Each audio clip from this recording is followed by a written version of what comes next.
Nama saya Fahmi Aulia Tarliandanu. Saya berasal dari tim KKN PPM UGM tahun 2021 unit JT 077 Ngablak, subunit 3 Desa Magersari, Ngablak, Kabupaten Magelang.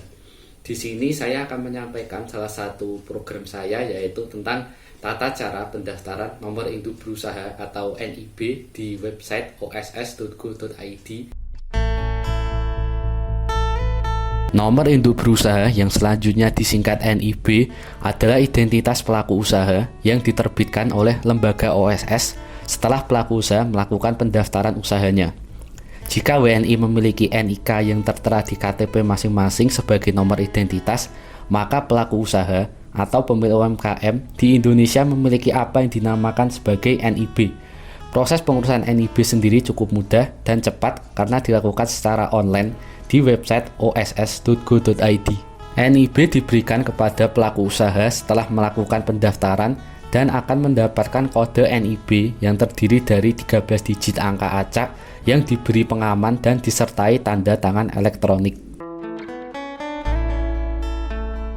Oke, untuk langkah pertama adalah silahkan untuk membuka web browser, kemudian ketikkan oss.go.id dan akan masuk ke website dari OSS. Setelah memasuki website oss.go.id, silahkan klik tombol warna hijau yang bertuliskan daftar atau masuk. Pada menu form login, bagi pemilik usaha atau pemilik UMKM yang belum memiliki akun, silahkan klik daftar. Pelaku usaha atau pemilik UMKM diwajibkan untuk memilih jenis identitas yang disediakan, yaitu kartu tanda penduduk dan paspor.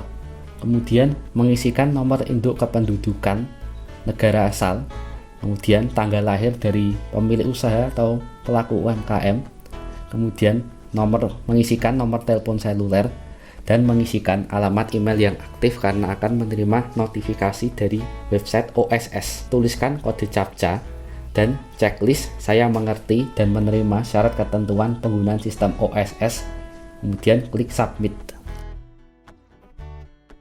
Setelah melakukan pendaftaran di website OSS dengan mengisikan alamat email yang aktif, email aktif tersebut akan menerima notifikasi registrasi akses sistem OSS dari website OSS.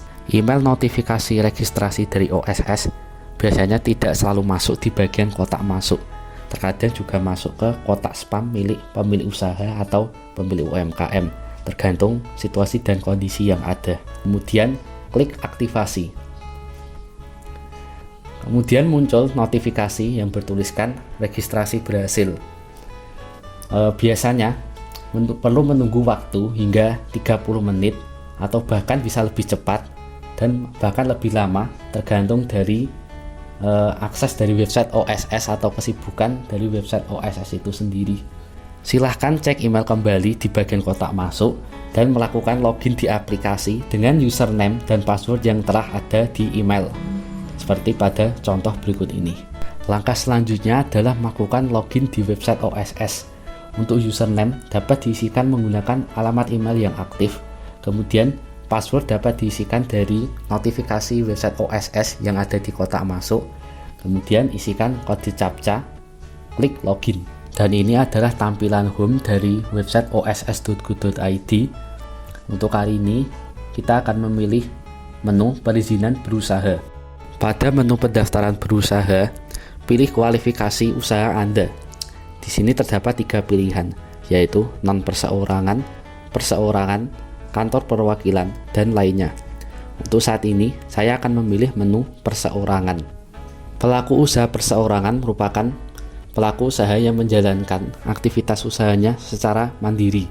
Kemudian, pelaku usaha non-perseorangan biasanya terdiri atas PT, perusahaan umum, badan hukum, badan layanan umum, lembaga penyiaran, badan usaha yang didirikan oleh yayasan, koperasi, persekutuan komanditer, persekutuan firma, dan persekutuan perdata. Double klik baris untuk melihat detail sesuai dengan pilihan kebutuhan usaha Anda. Usaha mikro merupakan usaha yang memiliki kekayaan bersih paling banyak 50 juta rupiah serta memiliki hasil penjualan tahunan paling banyak 300 juta rupiah. Sedangkan usaha kecil memiliki kekayaan bersih lebih dari 50 juta rupiah. Sedangkan memiliki hasil penjualan tahunan lebih dari 300 juta rupiah dan paling banyak 2 miliar 500 juta rupiah. Pilih sesuai kebutuhan. Untuk kali ini saya memilih usaha mikro. Pada menu form perizinan mikro kecil, silahkan mengisikan data profil yang belum lengkap, seperti mengisikan nomor telepon, nomor fax. Jika belum ada nomor fax, dapat dikosongkan atau diisikan strip.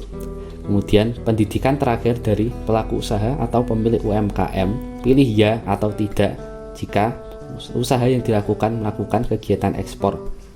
Selanjutnya NPWP dapat diisi jika memiliki, dan jika belum memiliki NPWP dapat diisi 0. Untuk kekayaan bersih dapat diisikan dengan kriteria maksimal 50 juta rupiah untuk usaha mikro, serta kekayaan bersih lebih dari 50 juta atau sampai 500 juta rupiah untuk usaha kecil.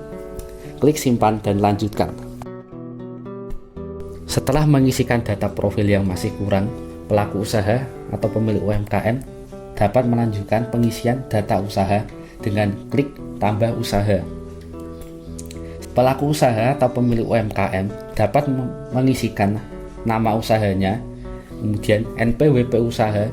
Jika belum memiliki, dapat diisi menggunakan NPWP pribadi. Selanjutnya, pilih KBLI. Klasifikasi baku lapan Indonesia merupakan jenis klasifikasi usaha yang dimiliki oleh pelaku usaha atau pemilik UMKM. Di sini saya memberikan contoh klasifikasi baku lapangan Indonesia berupa pertanian tanaman, peternakan, perburuan, dan kegiatan YBDI. Pilih KBLI 5 digit. Di sini saya memilih pertanian tanaman bunga. Kemudian sesuaikan dan kebutuhan. Pilih bidang usaha, misal budidaya tanaman hias, dan isikan sarana usaha yang digunakan. Kemudian isikan alamat usaha. Selanjutnya isikan detail alamat usaha, mulai dari provinsi usaha, kabupaten atau kota, kecamatan, kelurahan atau desa, status tempat usaha, misal sewa atau milik pribadi, kemudian jumlah tenaga kerja atau orang. Selanjutnya diisikan modal usaha selama setahun dan perkiraan hasil penjualan per tahunnya. Klik simpan. Oke, setelah mengisikan data profil, selanjutnya masuk ke data usaha. Klik kolom centang atau bundar pada tabel usaha, kemudian klik tombol hijau yang bertuliskan selanjutnya. Pada menu draft NIB dan izin usaha, silahkan klik centang pada kolom sebelah nama usaha, scroll ke bawah, berisikan data pemohon yang sudah diisikan pada proses sebelumnya. Klik centang lagi di bagian bawah, kemudian klik centang. Dengan ini saya menyatakan bahwa kelengkapan data yang saya isikan benar dan valid serta dapat dipertanggungjawabkan. Apabila masih belum yakin, silahkan cek ke atas untuk melihat isian data pemohon dan data usaha. Jika sudah yakin, klik proses NIB dan izin usaha di bagian kolom bawah kanan. Setelah melewati tahapan draft NIB dan izin usaha, selanjutnya memasuki tahap output NIB dan izin usaha. Klik centang pada kolom usaha, kemudian cetak NIB. Pada kolom cetak NIB sudah dapat di preview. Kemudian pemilik usaha atau pelaku UMKM dapat menyimpannya atau langsung mencetaknya. Pada contoh kali ini saya mencoba untuk menyimpan NIB, yaitu klik tombol sebelah tombol printer, disimpan di dalam folder sesuai kebutuhan dari pemilik usaha atau pemilik UMKM. Klik save. NIB telah disimpan di dalam komputer masing-masing dari pemilik usaha atau pemilik UMKM. Selain mendapatkan nomor induk berusaha, pelaku usaha dan UMKM juga mendapatkan izin usaha. Untuk proses penyimpanan dan pencetakannya selebihnya sama dengan proses pencetakan dan penyimpanan NIB. Oke, sekian video tutorial dari saya yang telah dibuat. Semoga dapat bermanfaat pada kelompok pemilik usaha atau pemilik UMKM yang ada di Desa Magersari.